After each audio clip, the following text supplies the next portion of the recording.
میں سورۃ اخلاص کا ایک عمل بتاتا ہوں.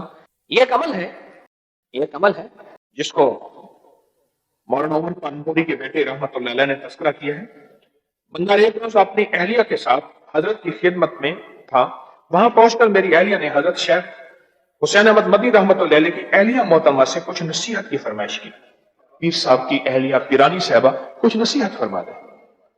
اب پیرانی صاحبہ نے جو نصیحت فرمائی وہ ذرا نصیحت سن.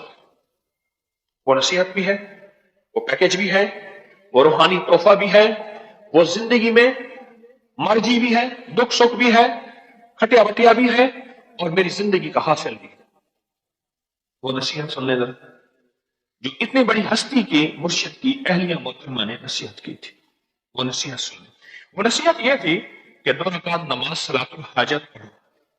پہلی رکعت میں سورۃ فاتحہ 1 بار اور سورۃ قل هو اللہ 50 بار، اور دوسری رکعت میں سورۃ فاتحہ 1 بار اور سورۃ قل هو اللہ 50 بار. بس یہی کچھ ہے.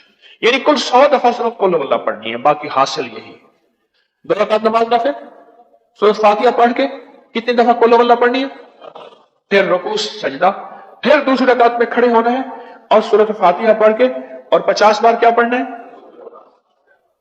سورۃ اخلاص قل هو اللہ پڑھنی ہے. اور پھر سلام کے بعد اللہ سے اپنی حاجت کا سوال کریں. کہا کہ انہوں نے بتایا کہ عمل جس کو بھی بتایا اس عمل کا آج تک کوئی سخت سے سخت الجھا ہوا مسئلہ، سخت سے سخت الجھی ہوئی پریشانی، ناکامی، مشکل کوئی بھی زندگی کی ہو اور اس کا کبھی حل اور حاصل نہ ہوا